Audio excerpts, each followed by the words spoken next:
दोस्तों याद रहे, YouTube हमारे इस वीडियो की नोटिफिकेशन 19 लाख सब्सक्राइबर्स में से सिर्फ 1000 लोगों को ही भेजेगा और थोड़ी देर में इस वीडियो को भी गायब कर देगा, क्योंकि उसे अश्लीलता से ज्यादा पैसे मिलते हैं, न कि हमारे जैसे ज्ञानवर्धक वीडियो से। इसलिए अगर आप चाहते हैं कि हम और वीडियोस लाते रहें तो कृपया इसे इतना शेयर करें कि YouTube के मुंह पे तमाचा लग सके।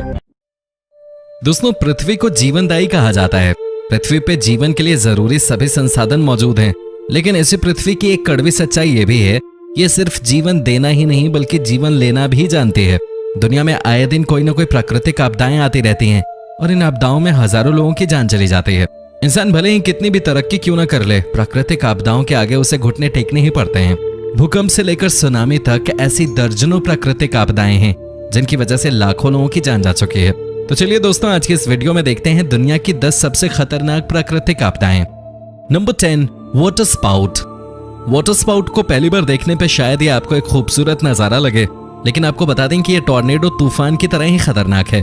टॉर्नेडो और वाटर स्पाउट में फर्क सिर्फ इतना ही है कि वाटर स्पाउट सिर्फ पानी के ऊपर ही होने वाली घटना है, ये पानी से बाहर नहीं जा सकता। लेकिन उसका ये मतलब बिल्कुल नहीं है कि ये खतरनाक नहीं है। पानी में रहते हुए ही ये कई शिप और इंसानों को अपनी चपेट में ले चुका है। वाटर स्पाउट अगर ज्यादा स्ट्रांग हो तो फिर ये एयरक्राफ्ट्स के लिए भी खतरा बन जाता है। वाटर स्पाउट अपने साथ थंडर स्टॉर्म और लाइटनिंग स्ट्राइक भी लेके आता है। तेज हवा के कारण समुद्र में भी ऊंची ऊंची लहरें उठने लगती हैं। वाटर स्पाउट के आसपास आने वाले सभी जीव वाटर स्पाउट में फंसकर तेज हवा की वजह से ऊपर उठ जाते हैं और फिर इसमें फंसे रहने के कारण इनकी मौत हो जाती है। कई बार ऐसा भी होता है कि मछली समेत दूसरे जीव वाटर स्पाउट की चपेट में आकर बादल में पहुंच जाते हैं और फिर बादल के साथ ट्रैवल करते हुए कहीं दूर जाके गिरते हैं। Number 9, beacon of Maracaibo. बारिश के दौरान बिजली चमकना आम बात है, लेकिन जब यह लगातार कई घंटों तक होता रहे तो फिर हैरान होना लाजमी है। वेनेजुएला के लेक मारासेबो के आसपास साल के लगभग 300 दिन बिजली चमकने की घटना होती रहती है, और ये कोई घंटे 2 घंटे के लिए नहीं बल्कि लगभग 10 घंटे तक लगातार जारी रहती है। हर मिनट लगभग 28 बार बिजली चमकती है। बिजली इतनी तेजी से चमकती है कि रात के समय में भी पूरा एरिया रोशन हो जाता है। इस घटना की वजह से लेक मारासेबो लेक ऑफ फायर के नाम से मशहूर हो चुका है। इस लाइटनिंग स्ट्राइक की वजह से हर साल लगभग 5 लोगों की जान चली जाती है। थैंकफुली स्थानीय लोगों को इस घटना के बारे में पूरी जानकारी हो चुकी है, जिस वजह से मरने वालों की संख्या काफी कम है। Number 8, submarine volcano. वोल्केनो के बारे में तो आपने बहुत सुना और देखा होगा, लेकिन क्या आपने कभी सबमरीन वोल्केनो के बारे में सुना है? जी हाँ, समुद्र के अंदर भी वोल्केनो मौजूद हैं और इनकी संख्या लाखों में है। सबमरीन वोल्केनो भी अर्थ सरफेस पे मौजूद वोल्केनो जितना ही खतरनाक होता है। सबमरीन वोल्केनो समुद्र की गहराई में टेक्टोनिक प्लेट फॉर्मेशन वाली जगह के आसपास मौजूद होता है। वोल्केनो से निकलने वाले कुल मैग्मा में लगभग 75% मैग्मा सबमरीन वोल्केनो से ही प्राप्त होता है। सबमरीन वोल्केनो से निकलने वाले मैग्मा से समुद्री इकोसिस्टम को हीट और केमिकल सप्लाई प्राप्त होता है। एक अनुमान के अनुसार प्रति 1 मिलियन स्क्वायर किलोमीटर में 4000 सबमरीन वोल्केनो मौजूद हैं। सबमरीन वोल्केनो की मौजूदगी की वजह से उस एरिया के आसपास के पानी की डेंसिटी काफी कम हो जाती है।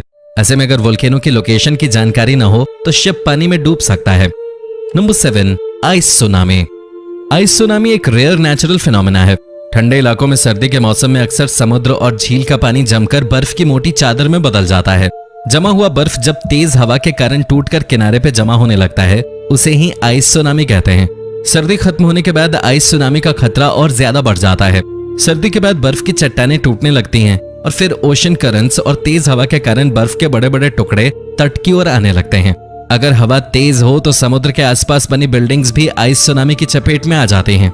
आइस सुनामी की वजह से समुद्र तट पे 30 से 40 फीट ऊंचाई तक बर्फ जमा हो जाती है। आसपास बने घर, रोड और बड़े बड़े पेड़ भी टूट जाते हैं। आइस सुनामी की वजह से इंसानों की जान जाने का खतरा बहुत कम होता है। इसके बावजूद इसे खतरनाक माना गया है, क्योंकि इसकी वजह से काफी ज्यादा नुकसान झेलना पड़ता है और अगर सावधानी नहीं बरती जाए तो ये जानलेवा भी बन सकता है। Number 6, global warming. दूसरी प्राकृतिक आपदाओं पे इंसान का कोई कंट्रोल नहीं है, लेकिन ग्लोबल वार्मिंग इंसानों द्वारा खुद खड़ा किया गया संकट है। अपने प्रेजेंट को बेहतर बनाने के लिए हमने फ्यूचर को खतरे में डाल दिया है और आज ग्लोबल वार्मिंग पृथ्वी के लिए सबसे बड़ा खतरा बन गया है। जिस सनलाइट और सोलर रेडिएशन को पृथ्वी की सतह से टकराकर वापस स्पेस में चले जाना चाहिए था, वो एटमॉस्फेयर में कार्बन डाइऑक्साइड और दूसरे एयर पोल्यूशन जमा होने के कारण पृथ्वी के एटमॉस्फेयर में ही फंसा रह जाता है, जिस वजह से पृथ्वी का तापमान लगातार बढ़ रहा है और तापमान बढ़ने की स्पीड भी साल दर साल लगातार बढ़ रही है। ग्लोबल वार्मिंग का परिणाम हम अभी से ही भुगत रहे हैं। तापमान बढ़ने के कारण ग्लेशियर्स तेजी से पिघल रहे हैं, समुद्र का जल स्तर बढ़ रहा है, कहीं सूखा तो कहीं बाढ़ का सामना करना पड़ रहा है। गर्मी अत्यधिक बढ़ने से लोगों की जानें जा रही हैं। अगर ग्लोबल वार्मिंग पे कंट्रोल नहीं किया गया तो लाखों जीव जंतु और पौधे विलुप्त हो जाएंगे। कई नई जानलेवा बीमारियां भी आएंगी। Number 5, avalanches. एवलांचेस यानी हिमस्खलन। इसकी चपेट में आने वाले इंसान का बचना काफी मुश्किल हो जाता है। हिमस्खलन की घटना तब होती है जब बर्फ की चट्टान के नीचे का लेयर टूट जाता है। बर्फ के नीचे का स्लैब टूटने के बाद ऊपर का हिस्सा काफी तेजी से नीचे की ओर स्लिप करने लगता है। नीचे की ओर आते हुए इसकी स्पीड और एरिया बढ़ती जाती है। इसकी चपेट में आने के बाद बचकर निकलना काफी मुश्किल है। हिमस्खलन का कारण सोलर रेडिएशन के कारण बर्फ का पिघलना, ज्यादा बारिश, अर्थक्वेक, रॉकफॉल, आइसफॉल इत्यादि हैं। हिमस्खलन में बर्फ का ज्यादातर हिस्सा पाउडर में बदल जाता है, जिसे पाउडर स्लो एवलांचेस कहते हैं। इसकी स्पीड लगभग 300 किलोमीटर प्रति घंटे की होती है। हिमस्खलन की वजह से पूरी दुनिया में हर साल लगभग 150 लोगों की जान चली जाती है। Number 4, wild fire. दूसरे सभी नेचुरल डिजास्टर्स में वाइल्ड फायर सबसे ज्यादा खतरनाक है। जंगल में लगी आग एक साथ कई परेशानियां लेकर आती है। जंगल में आग लगती कैसे है? ज्यादातर तो इसके पीछे इंसानों का ही हाथ होता है, लेकिन कभी कभी प्राकृतिक कारणों से भी आग लग जाती है। आग के कारण इंसानों के साथ ही सैकड़ों जानवर और पक्षियों को बेघर होना पड़ता है। इंसानों को तो बचा भी लिया जाता है, लेकिन न जाने कितने जानवरों और पक्षियों की मौत इस आग की वजह से हो जाती है। आग के कारण जंगल के आसपास रहने वाले लोगों को तो परेशानियां होती हैं, साथ ही एटमॉस्फेयर पे भी इसका बुरा असर पड़ता है। वाइल्ड फायर के कारण particular matter, carbon monoxide, nitrogen oxides और non methane organic compound atmosphere में जमा हो जाता है। ग्लोबल वार्मिंग बढ़ाने में भी वाइल्ड फायर रेस्पॉन्सिबल होता है। Number 3, lightning strike. आसमान में चमकती बिजली तब तक ही सुरक्षित है जब तक वह आसमान में रहे। अगर बिजली ग्राउंड की ओर आती है तो फिर यह जानलेवा हो जाता है। हवा और जलकणों के बीच घर्षण के कारण पैदा होने वाली ये बिजली लगभग 3 लाख किलोमीटर प्रति घंटे की रफ्तार से ट्रैवल करते हुए ग्राउंड की ओर आती है। इस बिजली का पावर 1 बिलियन वोल्ट्स होता है। यदि कोई इंसान इसकी चपेट में आए तो उसका बचना काफी मुश्किल हो जाता है। ज्यादातर मामलों में बिजली की चपेट में आने के बाद ऑन द स्पॉट ही उस शख्स की मौत हो जाती है। अगर किस्मत अच्छी रही और जान बच भी गई तो कोमा में जाने के चांसेस रहते हैं और फिर परमानेंटली पैरालिसिस भी हो सकता है। लाइटनिंग स्ट्राइक की बड़ी घटनाओं की बात करें तो इसी साल जून महीने में अकेले उत्तर प्रदेश और बिहार में लगभग 200 लोगों की मौत हो चुकी है। Number 2, tornado. टोर्नेडो सबसे ज्यादा वायलेंट नेचुरल डिजास्टर है। दरअसल टोर्नेडो हवा का एक कॉलम है जो ग्राउंड से बादल तक कनेक्टेड रहता है और फिर यह कॉलम काफी तेजी से रोटेट करते हुए आगे बढ़ता है। टोर्नेडो की एवरेज स्पीड 180 किलोमीटर प्रति घंटे और डायमीटर लगभग 250 फीट होता है, लेकिन कुछ मोस्ट एक्सट्रीम टोर्नेडोज की स्पीड 480 किलोमीटर प्रति घंटे और डायमीटर 3 किलोमीटर तक हो सकता है। लट्टू की तरह घूमते हुए ये 100 किलोमीटर तक तबाही फैला सकता है। ज्यादातर टोर्नेडो का कहर नॉर्थ अमेरिका में ही देखा जाता है। अमेरिका में टोर्नेडो की वजह से हर साल लगभग 60 लोगों की जान चली जाती है, वहीं करोड़ों रुपए का नुकसान होता है। Number 1, earthquake. दुनिया में घटने वाली सभी प्राकृतिक घटनाओं में अर्थक्वेक सबसे ज्यादा विनाशकारी है। विनाशकारी होने की सबसे बड़ी वजह यह भी है कि इसके आने का अनुमान नहीं लगाया जा सकता है और आने के बाद बस चंद मिनट में ही ये अपना कहर बरपा के चला जाता है। पृथ्वी का अंडरग्राउंड रॉक टूटने के कारण अचानक एनर्जी रिलीज होती है। इस एनर्जी की वजह से सेस्मिक वेव्स जनरेट होते हैं। इस वेव के कारण पृथ्वी कांप उठती है। अर्थक्वेक कितना विनाशकारी हो सकता है और इससे कितने लोगों की जान जा सकती है, इस बात का अनुमान भी नहीं लगाया जा सकता। अर्थक्वेक के बाद सुनामी और लैंडस्लाइड की घटनाएं भी हो सकती हैं। अल नास्ला रॉक फॉर्मेशन। बहुत सी प्राकृतिक जगहें ऐसी होती हैं जो पर्यटकों को अपनी तरफ आकर्षित करती हैं। उन्हीं में से एक है अल नास्ला रॉक फॉर्मेशन। यहाँ पत्थरों के बीच में मौजूद हल्की सी खाली जगह इन पत्थरों को बेजोड़ कलाकृति जैसा बनाती हैं। ये दोनों पत्थर प्राकृतिक रूप से यहाँ पर स्थित हैं और ये इस इलाके में काफी फोटोजेनिक हैं। इसके अलावा ये अभी तक लोगों के लिए रहस्य हैं और कोई भी इस रहस्य को नहीं सुलझा पाया है। Number 7, painted dunes, USA. Painted dunes Lawrence volcanic national park में स्थित हैं। ऊपर से देखने पे ये वाटर कलर पेंटिंग लगती है। लाल और संतरी रंग से भरी हुई पहाड़ी, बड़े बड़े पेड़ पूरी पर्वत श्रृंखला पर खूबसूरत लगते हैं। हालांकि रंगों से भरी हुई पहाड़ी ऐसी लगती है कि किसी खूबसूरत कलाकार की कल्पना है और ये प्रकृति का एक अद्भुत नमूना है।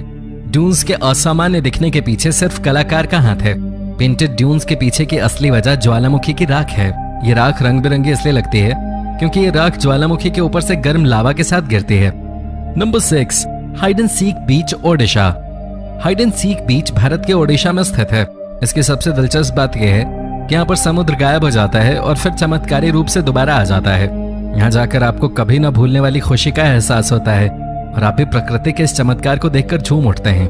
सबसे मजेदार बात यह है कि समुद्र इस बीच पे 5 किलोमीटर आगे तक आ जाता है और फिर 5 किलोमीटर तक पीछे भी चला जाता है। पानी के पीछे जाकर लोग पैदल चलते हुए समुद्र के बीच में जाकर समुद्र को निहार सकते हैं। जब आप चलकर जाते हैं तो आपके पैरों के निशान बन जाते हैं और फिर जब उस पे समुद्र का पानी आता है तो वो वापस उस पे मिट्टी छोड़ जाता है। ऐसे में जब आप फोटो खींचेंगे तो आपको फोटो देखने के बाद ये लगेगा कि आप पानी पे चल रहे हैं। Number 5, the erotic rock valley, Turkey. Turkey के एंटोलिया के सूखे और धूल भरे इलाकों में पर्यटकों के लिए मशहूर कैपेडोचिया, जिसे यूनेस्को द्वारा विश्व हेरिटेज स्मारकों में शामिल किया गया है, मौजूद है। यहाँ पर बहुत सी पुरानी गुफाएं हैं जो अंडरग्राउंड है।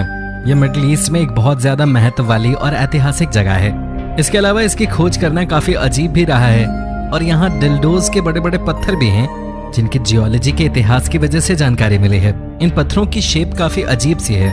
ये बड़े बड़े पत्थर आसमान को छूते हुए लगते हैं और इनके ऊपर का हिस्सा टेढ़ा मेढ़ा है।